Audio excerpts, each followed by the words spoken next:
The Greek Mediterranean diet is centered around fresh produce from the earth, shaped by seasonality and locality. Some of the staples include fresh fruits and nuts, hearty legumes, wholesome grains, and nutrient-dense vegetables. Let's take a look at the most unique and nourishing agricultural products deeply rooted in the country's culinary heritage. Learn how these ingredients and traditional or more creative recipes can help you enhance your well-being. Discover the true taste of Greece.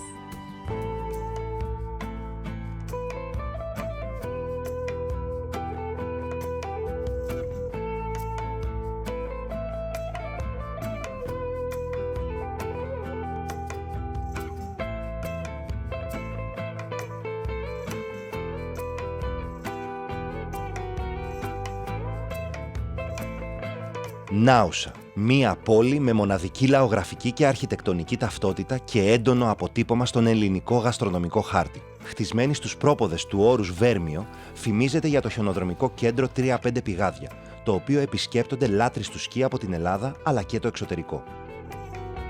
Στην ευρύτερη ορεινή περιοχή της Νάουσας αναπτύσσονται πλούσιοι αμπελώνες, δάση καστανιάς και βελανιδιάς, αλλά και απέραντοι οπορώνες, που παράγουν μερικά από τα πιο νόστιμα ελληνικά φρούτα.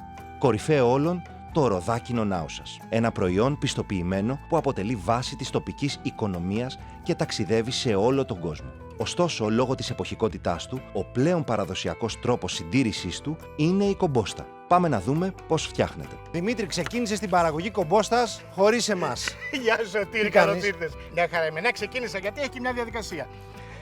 Ξεκινήσαμε με ροδάκινα συμπύρινα από τον έφερο κάμπο της Νάουσας. Ο πυρήνας του είναι κολλημένος με τη σάρκα, δεν μπορεί να βγει. Γι' αυτό τι κάνουμε. Εμείς εκπυρώνουμε το ροδάκινο, βγάζουμε τις 4 πλευρές και από αυτά τα μικρά βγάζουμε κομματάκια για να μπορούμε να κάνουμε και μικρές κομποστίτσες. Ωραία. Και τι χρειαζόμαστε για να το πετύχουμε τώρα αυτό? Χρειαζόμαστε πρώτη ύλη. Όρημα ροδάκινα, χρειαζόμαστε νερό, ζάχαρη και φωτιά. Τίποτα. Εκεί βλέπω όμως έχεις και ξινό. Το ξινό είναι το μέσο για να μπορεί να διατηρηθεί το φρούτο πιο τραγανό. Θα το δούμε στη διαδικασία. Βάζουμε τα ροδάκινα μέσα πολύ σφιχτά. Πατάμε και πιέζουμε να γεμίσουμε μέσα τα βάζα. Θα μας πεις και 2-3 πράγματα για την ιστορία? Αυτό το φρούτο έχει μια τεράστια ιστορία. Όταν ο Μέγας Αλέξανδρος έφτασε κοντά στην Κίνα, βρήκε κάποια κλαδιά που του άρεσαν. Τα έστειλε με αγγελιοφόρους εδώ στο πανεπιστήμιο, το πρώτο πανεπιστήμιο της Οικουμένης, τη σχολή Αριστοτέλους, και ευδοκίμησαν. Είδαν ότι έβγαζε κάτι ροζέ άνθη. Και αυτό εδώ το ονόμασαν το ρόδο της Κίνας. Εξού και το ροδάκινο. Έχει μια τεράστια ιστορία αυτό το ροδάκινο. Βεβαίως. Δεν δοκίμασε ένα ροδάκινο, Σωτήρη. Πήγαμε κατευθείαν στη δουλειά. Για δοκίμασε λίγο να δεις. Τραγανότητα. Πολύ τραγανό. Νόστιμο, αρωματικό. Και τι μας μένει τώρα για να κομποστοποιήσουμε? Ρίχνουμε 5 κουταλιές ζάχαρη σε κάθε βάζο. Και η ζάχαρη πώς θα λιώσει? Με το βρασμό? Με το βρασμό. Ταυτόχρονα δηλαδή? Ακριβώς. Ενώ αποστηρώνουμε. Και όταν ακριβώς βράσει και αποστηρωθεί και κομποστοποιηθεί, τότε η ζάχαρη θα λιώσει. Και προσθέτουμε, για να μπορέσουμε να κρατήσουμε την τραγανότητα, μισό κουταλάκι ξινό. Τριγικό. Και τι μας μένει? Το νερό. Το νερό. Πρέπει να απογεμίσουμε. Πόσο νερό? Απογεμίζουμε το βάζο με νερό. Ωραία.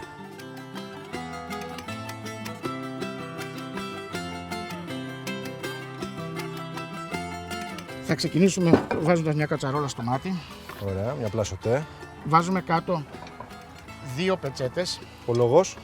Ο λόγος κατά τη διάρκεια του βρασμού να μην ακουμπήσουν τα βάζα μεταξύ τους και σπάσουν.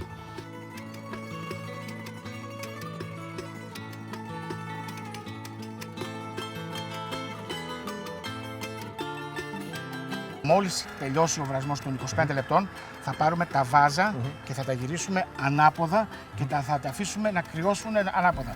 Οπότε δεν θα υπάρχει κανένα κενό στο καπάκι, θα συνεχίσει ο βρασμός και θα γίνει μια τέλεια κομποστοποίηση. Και μετά πόσο καιρό τα αφήνουμε, δηλαδή μετά από πόσο καιρό είναι το ιδανικό? Ιδανικό είναι τουλάχιστον μήνας. Είναι αυτό που έχεις στο βαζό? Εμείς έχουμε ήδη ένα έτοιμο. Ωραία.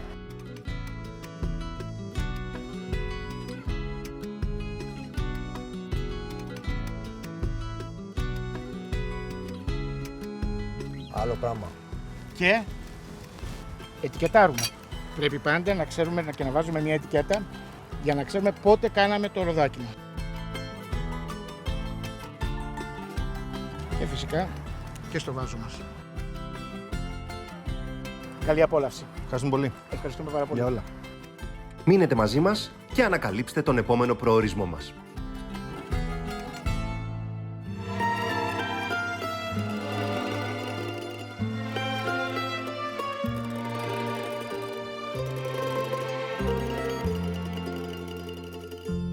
Έχει κερδίσει δικαιωματικά τον τίτλο της Πελοποννησιακής Ριβιέρας.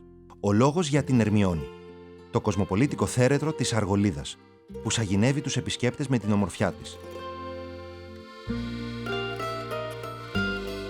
Ιδανικός προορισμός για τους λάτρεις της θάλασσας και της γαστρονομίας. Η Ερμιόνη είναι γνωστή για τις γραφικές της ταβέρνες με το καλό φαγητό. Σημείο αναφοράς της περιοχής το λιμάνι Μανδράκια. Εδώ που οι ιστιοπλόοι καταφθάνουν με τα σκάφη τους όλο το χρόνο και δένουν στους μόλους του. Η ακτογραμμή της Ερμιόνης είναι πλούσια σε ελιές, πεύκα και κολπίσκους με τυρκουάζ νερά, αλλά και γραφικά εκκλησάκια δίπλα στο κύμα. Από την άλλη, το πευκοδάσος Μπίστη, όπου θεωρείται ότι εδώ υπήρχε η αρχαία Ερμιόνη, αποτελεί σημείο συνάντησης για όσους αγαπούν τη φύση και την άθληση. Στην Ερμιόνη συναντάμε μία από τις πιο αξιόλογες ελληνικές ποικιλίες ροδιού. Το προστατευόμενης ονομασίας προέλευσης ρόδι Ερμιόνης, που καλλιεργείται συστηματικά στην περιοχή εδώ και περίπου έναν αιώνα και αποτελεί την πιο γνωστή ελληνική ποικιλία ροδιού. Λοιπόν, Δήμητρα, υπάρχουν ποικιλίες ροδιών. Βεβαίως υπάρχουν ποικιλίες. Εμείς έχουμε την ποικιλία Ερμιόνης. Έχουν γίνει pop από το 2020, είναι ιδιαίτερα γνωστή, ξεχωρίζει για τη γλυκιά της γεύση και τη χαμηλή οξύτητα. Τα σποράκια μέσα είναι μαλακά, είναι γλυκά, αφράτα και το κουκούτσι που έχουν είναι πολύ μαλακό και εύκολο στο μάσιμα. Στην όψη, εμείς γνωρίζουμε αυτό το ρόδι. Ναι. Σε τι διαφέρει από τις υπόλοιπες? Είναι πιο μικρά τα άλλα, έχουν διαφορετική κορώνα, είναι λίγο πιο ανοιχτή η κορώνα τους και μπορεί να είναι και λίγο πιο πορφυρό το κόκκινο. Και επίσης ο χυμός έχει τη χαμηλότερη οξύτητα σε σχέση με όλους τους άλλους χυμούς, αλλά είναι πολύ πλούσιος αντιοξυδοτικά. Εποχή. Είναι έτοιμα τα φρούτα αρχές Οκτώβρη μέχρι μέσα Φεβρουαρίου. Συνταγές της Ερμιόνης με ρόδια. Βεβαίως. Εδώ στην Ερμιόνη μπορούμε να φτιάξουμε από το χυμό σιρόπι. Μπορούμε να το χρησιμοποιήσουμε στο παγωτό, στο γλυκό, μπορούμε να φτιάξουμε μια γλυκόξινη σάλτσα, μπορεί και σε κοκτέιλ να μπει, είτε το σιρόπι είτε ο χυμός. Θα δοκιμάσουμε. Βεβαίως. Με τι να ξεκινήσουμε, να το καθαρίσουμε? Ναι. Θα μας δείξεις κάποιο μαγικό τροπό. Ξεκινάμε, το γυρίζουμε από αυτή την πλευρά, από την κορώνα. Κορώνα πάνω. Κορώνα πάνω. Ξεκινάμε και το χαράσουμε εδώ γύρω-γύρω. Προσπαθούμε να πιάσουμε ακριβώς εκεί που αρχίζουν από μέσα τα σποράκια, για να μην τα τραυματίσουμε. Οπότε το έχουμε χαράξει εδώ πέρα. Το βγάζουμε και το ανοίγουμε έτσι σε καπέλο. Και βλέπουμε εδώ, αρχίζουμε και βλέπουμε σαν φέτες τα νεύρα που έχει. Θα το χαράξουμε εδώ πέρα. Μετά τώρα θα το ανοίξουμε εδώ πέρα, σαν τριαντάφυλλο. Το γυρνάμε ανάποδα και αρχίζουμε και το χτυπάμε. Και πέφτουν όλα κάτω. Ωραία. Με αυτόν τον τρόπο δεν τραυματίζονται τα σποράκια. Γλυκά, Ναι. Πολύ νερό, δηλαδή έχουν υγρασία. Ναι. Έχουν υγρασία και καθόλου στιφά. Για ποιο λόγο η καλλιέργεια ροδιού τα πάει τόσο καλά στην Ερμιόνη? Είναι μια περιοχή που μέσα σε λίγα χιλιόμετρα έχει τη θάλασσα, το όρος Δίδυμο και όλο αυτό κάνει πολύ ιδιαίτερο το έδαφος της περιοχής. Κάποιο κόλπο για να έχουμε την απόδοση που πρέπει από κάθε ρόδι? Δεν γίνεται σε απλό αποχυμωτή. Το κόβουμε στη μέση. Ο πατέρας μου όταν ανακάλυψε και πήρε αυτό τον αποχυμωτή και πίναμε την εποχή των ροδιών πολύ χυμό από ρόδι. Το χυμό μπορούμε να το πιούμε αμέσως ή να το διατηρήσουμε 2-3 μέρες στο ψυγείο. Κατάψυξη μπαίνει? Μπορεί να μπει κατάψυξη, ναι. Στην υγειά μας. Υγεία. Ωραίος. Γιατί συνηθίζουμε να σπάμε ρόδι? Το ρόδι από τα αρχαία χρόνια συμβολίζει τη τύχη, τη γονιμότητα. Είναι ένα φρούτο που μόνο τύχη φέρνει. Ευχαριστούμε πολύ, Δημήτρα.